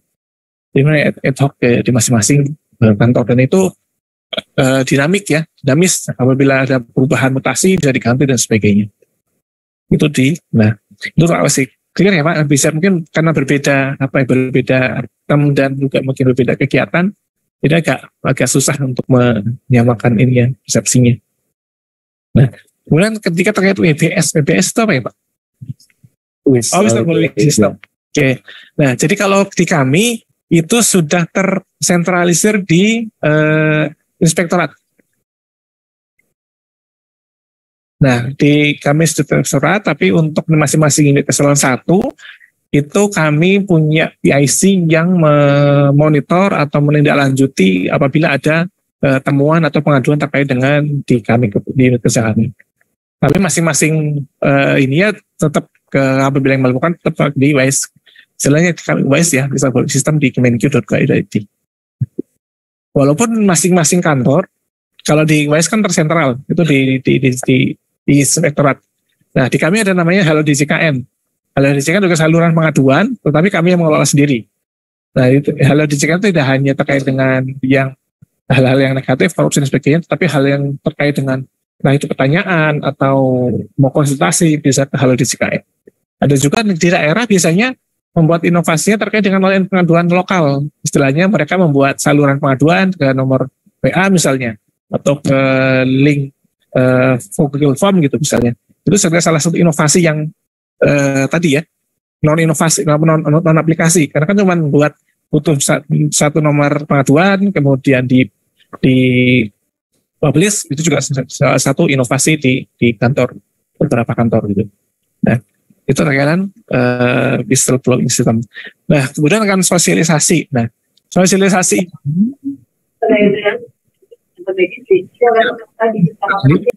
kegiatan ini di kami ya, bisa jadi nanti di Kemenkes bisa beda lagi. Yang penting adalah terkait dengan agenda dan juga notulanya. Jadi misalnya rapat terkait dengan asosiasi terkait dengan misalnya apa ya, kegiatan edukasi terkait dengan ini peraturan misalnya. Bisa juga nanti diselipkan di situ terkait dengan sosialisasi anti korupsi. Bisa juga nanti diselipkan terkait dengan sosialisasi kegiatan yang lain. Yang penting clear agendanya. Di situ agenda misal satu sosialisasi peraturan apa gitu ya. Kemudian yang kedua sosialisasi anti korupsi, sosialisasi anti gratifikasi dan sebagainya. Yang penting di agenda secara clear ada. Kemudian di notulanya juga muncul. Di notulanya sesi pemaparan terkait dengan peraturan pemerintah terkait dengan X misalnya, atau kemudian sesi terkait dengan sosialisasi anti korupsi. Nah, ketika itu muncul dan juga ada dokumentasinya, maka bisa dijadikan satu. Jadi tidak harus satu kegiatan untuk satu item tidak. Berarti bisa dibedakan dan bisa dipisahkan. Itu kalau di kami. Yang penting bisa, jangan sampai satu kegiatan, misalnya sosialisasi peraturan pemerintah terkait dengan BPJS misalnya, tapi di klaimnya itu untuk sosialisasi anti korupsi, sosialisasi, tapi di narasi undangannya, di narasi notulennya tidak muncul, itu ya nggak bisa. Kemudian terkait dengan dokumen ini ya, dokumen pemenuhan ya. Nah, kalau di kami, jadi makanya kenapa kami sampaikan pemberitahuan mengusulannya di Y-1 itu di bulan sekitar Januari Februari, itu agar tim unit kerja bisa menyiapkan dari awal. Nah, ketika kami menyampaikan surat pemberitahuan, kami bisa melampirkan LKE-nya. LKE-nya sudah sama clear guidance sendiri. Misalnya pertanyaan 1A terkait dengan tim kerja BPK, BPPM, maka di situ sudah ada standar dokumennya apa, kemudian standar penelitian seperti apa. Jadi dari Februari ke Oktober mereka sudah berjalan sendiri mandiri. Walaupun kadang-kadang mereka juga konsul ke kami secara informal. Jadi mereka istilahnya apa ya, sudah bisa dilepas. Kalau di kami ya istilahnya sudah bisa dilepas ketika mulai dari pembangunan dari awal tadi. Mereka sudah menyiapkan timnya, menyiapkan dokumennya, dan sebagainya. Walaupun secara ini belum upload dokumen ya. Mereka cuma biasanya sudah membuat folder khusus terkait dengan pemenuhan apa misalnya. Nah, di situ mereka sudah memenuhi, sudah dilihat per timnya, karena sudah dilihat per timnya, tim kerjanya, maka bisa dilihat misalnya area 1 yang dibutuhkan itu apa aja. Misalnya tim kerja, rencana kerja, penunjukan agen perubahan dan sebagainya. Nah, itu sudah mulai dari awal, sehingga dokumen sudah bisa dipenuhi, dipisahkan dan sebagainya. Kemudian dengan yang area lain seperti itu, pelayanan publik misalnya, mereka perlu inovasi misalnya terkait pelayanan kepada masyarakat, mereka bisa mempropos dari awal, sehingga ketika di bulan Oktober mereka hanya perlu memperjelas saja. Jadi kami memperjelas apa yang sebenarnya sudah disampaikan di awal tadi lewat Excel. Cuman kalau yang mungkin perlu diskusi, perlu tanya jawab, bisa di bulan Oktober secara resmi. Walaupun dari Februari ke Oktober kami secara virtual, secara informal ya, membuka konsultasi seperti itu. Nah, terkait dengan dokumennya, ya dokumennya biasanya diminta Y-1 sampai Y. Karena kan di cut off date penilaian itu kami minta itu di bulan April. Itu sudah kami close. Artinya kan kalau misalnya minta dokumen secara berkala triwulan, kami sarankan minimal 2 triwulan. Kan 8 bulan Maret sama Juni. Kalau kita close di bulan April, maka tidak tercapai 2 triwulan itu. Karena baru sampai 1 triwulan kan. Nah, bisa dipakai di triwulan sebelumnya. Itu minimal 2 triwulan. Jadi dari triwulan 4 2022 tahun sebelumnya sama dengan triwulan 1 2022. Jadi dokumen yang dipakai adalah Y-1 dan tahun Y. Karena kalau Y itu kan cuma ya tadi karena bertahan sampai April, jadi akan sangat kurang dokumennya. Makanya pemenuhannya dimundur ke belakang Y-1. Dan kalau misalnya si unit kerja tersebut mengulang, maka itu juga harus diperbaharui lagi SK timnya, kemudian dokumen-dokumennya, sebagainya. Nah, jadi pengalaman kami itu sekitar berapa? Sekitar 70% dokumen-dokumen WPK BPPM itu adalah dokumen sehari-hari. Laporan, kemudian monitoring, evaluasi, sebagainya, itulah dokumen sehari-hari rutin. Ini tidak berat. Nah, sisanya 30% itu adalah dokumen khusus terkait dengan WPK. Tim kerja, WPK, rencana kerja, laporan, monitoring, evaluasi, tim rencana kerja, dan sebagainya. Itu sekitar 30% dari beban kerja di pemenuhan dokumennya. Terus inovasi juga kan biasanya khasnya WPK ya. Jadi itu terkait dengan pemenuhan dokumennya. Memang kami misalkan Y-1 sama tahun Y. Itu Pak, ada lagi yang belum terjawab mungkin? Inovasi Pak, terkait inovasi apakah memang satu saja tapi bisa digunakan untuk beberapa item atau ada 5 inovasi gitu? Oke, siap. Jadi inovasi, nah itu tergantung ini ya, tergantung pertanyaannya. Misalnya pertanyaan di area, karena saya hafalnya di area 2, tata laksana, area 2 pertanyaan 1A misalnya, terkait dengan pelayanan SOP gitu ya. Di situ kalau mau dapat nilai A itu harus ada inovasi. Nah, kalau SOP itu inovasi apa ya? Nggak ada kan ya kalau aplikasi itu SOP itu kan bisa ada jangka waktunya. Misalnya penerbitan surat apa gitu ya. Misalnya jangka waktunya itu 30 hari kerja. Nah, teman-teman daerah membuat inovasinya dipercepat. Jadi percepatan layanan, inovasi percepatan layanan. Yang tadinya 30 hari kerja bisa diubah jadi 20 hari kerja. Jadi contoh inovasi itu kan non-aplikasi gitu ya. Nah, itu ditetapkan dengan SK dan sebagainya itu adalah komitmen dari kantor untuk memberikan pelayanan kepada masyarakat. Itu inovasi di pertanyaan 1 terkait dengan SOP. Nah, tapi di pertanyaan nomor 2 itu terkait dengan misalnya SPBE, sistem pemerintahan berbasis elektronik. Di situ diminta apabila ingin melakukan pelayanan kepada masyarakat, maka inovasinya apa yang diminta? Kalau di nilai A harus ada inovasi, B nggak ada inovasi gitu ya. Jadi titiknya sangat jelas gitu ya. Apabila ingin nilai penuh harus ada inovasi dan B. Nah, biasanya kalau terkait dengan ini kinerja di kami biasanya karena di kami sudah ada standar standar aplikasi e-performance ya, mungkin sama di sini. Nah, kalau di kami biasanya kalau e-performance kan itu bisa dimonitor per triwulan atau per semester. Nah, kalau di kami kalau kinerja dengan capaian misal kalau PNBP misalnya, PNBP bisa kita monitor per bulan.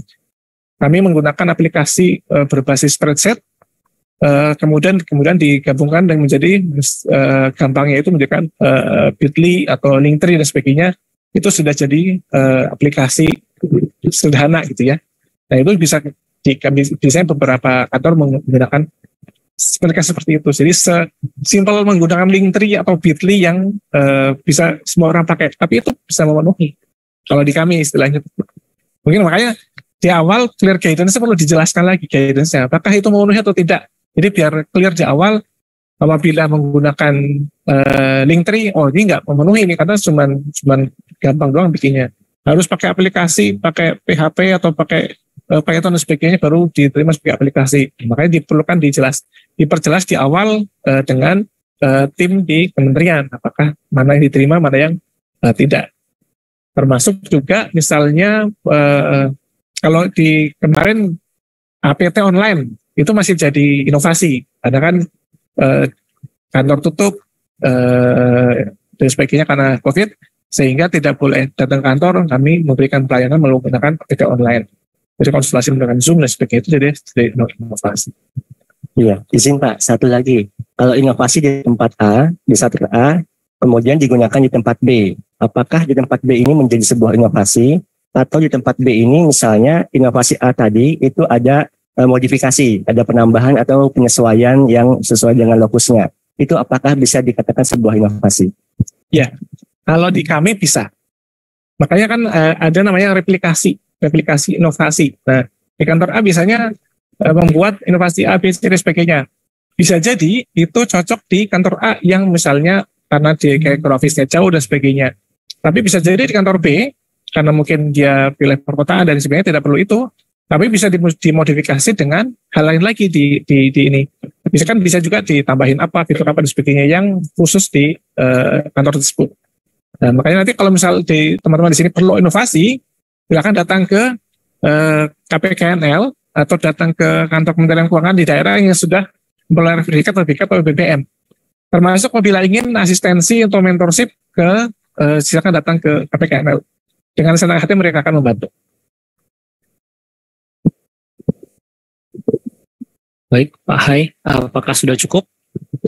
Baik, Pak. Terima kasih banyak, Pak, atas penjelasannya. Semoga penjelasannya cukup memuaskan kepada Pak Hai ya.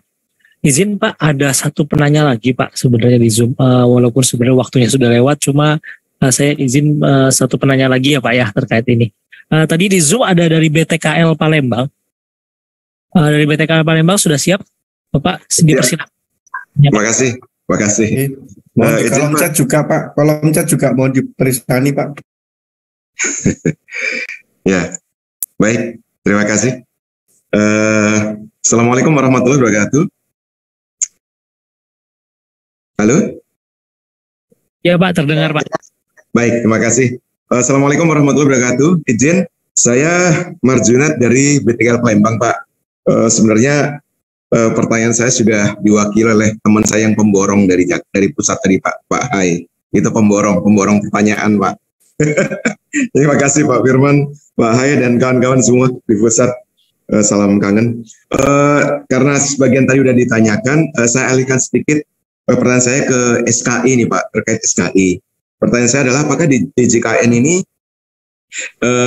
yang masuk dalam SKI, staf di SKI itu unit tersendiri, dalam arti memang staf di SKI itu kerjanya khusus menangani hal ihwal terkait SKI, atau mereka juga diberikan tugas atau terbebani oleh tugas-tugas yang lain. Contoh umpama di DJKN barangkali ada bagian yang administrasi, verifikasi dokumen atau apa.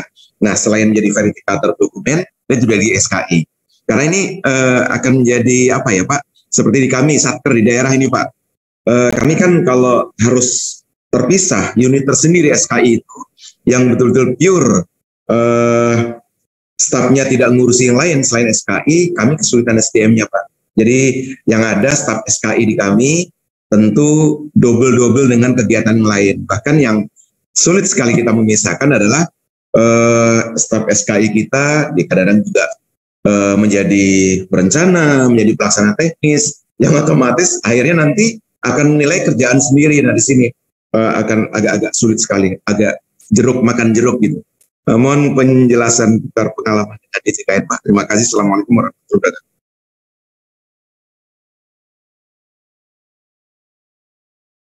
Baik, terima kasih Pak Marjunat ya tadi. Ya, kalau di kami UKI itu unit kepatuhan internal itu secara struktural memang di bawah bagian kepatuhan internal. Kalau di level pusat ya DJKN. Nah, secara TUSI bagian KI itu secara TUSI memang mengelola terkait dengan penguatan integritas, kemudian pengaduan masyarakat, terkait dengan pembangunan zona integrasi dan sebagainya. Sehingga memang secara spesifik khusus terkait dengan pemantauan internal dan juga penguatan integritas. Memang tidak yang lain. Kami spesifik khusus untuk yang KI. Tapi kalau di unit itu hanya di DJKN ya. Kalau di level Kanwil itu ada namanya bidang IHI, bidang kepatuhan internal, hukum dan informasi. Itu juga sama seksinya, juga ada seksi KI khusus memang terkait dengan kepatuhan internal, dan di KPK juga sama. Tetapi kalau di eselon 1 yang lain misalnya di pajak gitu ya, di DJP itu di KPP, di kantor pelayanan pajak itu ada seksinya tidak terpisah tersendiri, tapi dia gabung dengan Kasubki umum dan KI. Nah, itu juga sama, mereka juga melakukan pekerjaan sehari-hari, mereka juga melakukan pengawasan juga. Jadi memang di kami tidak seluruhnya khusus spesifik terkait pengawasan, tapi ada juga di unit tertentu yang melakukan pekerjaan teknis dan juga sekaligus melakukan pengawasan. Nah, isu di kami juga sama Pak dengan di tempat Bapak, artinya SDM di kami juga orangnya terbatas, dan apalagi di kami apabila masuk ke KI biasanya dipersyaratkan sudah pernah di unit lain, artinya sudah pernah di teknis lain dan bukan KI baru. Akhirnya kan sudah paham tugas dan fungsi atau profis dari unit kerja tersebut. Jadi memang di kami khusus di DJKN itu sudah terkait dengan KI ya, pengawasan dan juga pengendali internal, sehingga memang membantu proses pembangunan ZQWPK BPM. Karena biasanya di daerah, walaupun tidak seluruhnya, biasanya pertumpuan utamanya itu di seksi KI apabila di unit kerja sebelum masuk ke WPK. Nah, mungkin PR-nya di KP juga betul, walaupun tidak semuanya di KI ya, ada juga unit ketua tim kerjanya itu di seksi lain gitu. Begitu Pak Junid ya, apakah menjawab? Baik Pak, terima kasih. Hanya sekedar pembanding aja lah Pak. Artinya kalau kami kan Satker secara keseluruhan, kami Pak BTKL Palembang secara keseluruhan staf kami 76 ya Pak yang ASN. Kemudian dari 76 itu ada yang teknis dan non teknis, yaitu di administrasi umum.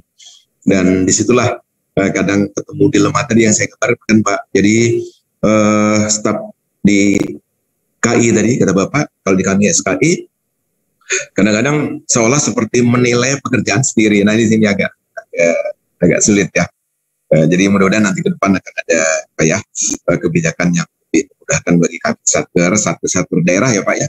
Kalau seperti di satker pusat barangkali karena stafnya banyak mungkin dan satker daerah kan beda ya Pak dengan satker di pusat. Kalau kami kan harus melayani masyarakat, untuk menjangkau daerah-daerah layanan yang kadang-kadang sampai keluar provinsi. Nah di situ kadang-kadang betul-betul terasa kalau kegiatannya harus menyelesaikan SKI. Tapi prinsipnya apapun kebijakan dari pimpinan kami laksanakan. Terima kasih Pak. Terima kasih. Assalamualaikum warahmatullahi wabarakatuh. Terima kasih Pak Nurdin dan terima kasih Pak Nugroho atas penjelasannya. Baik Bapak Ibu, mengingat waktu kita sekarang sudah menunjukkan pukul 12:10 dan sudah melebihi waktu yang sudah ditetapkan oleh MC. Jadi sesi tanya jawab dan sesi diskusi kali ini kami tutup. Jadi terima kasih banyak atas keaktifan dan pertanyaan dari teman-teman peserta di sini Bapak Ibu sekalian, dan juga terima kasih banyak atas penjelasan yang diberikan oleh Bapak Nugroho atas pertanyaan-pertanyaan teman-teman tadi. Baik Bapak Ibu, kita berikan aplaus kepada Pak Nugroho atas penjelasannya.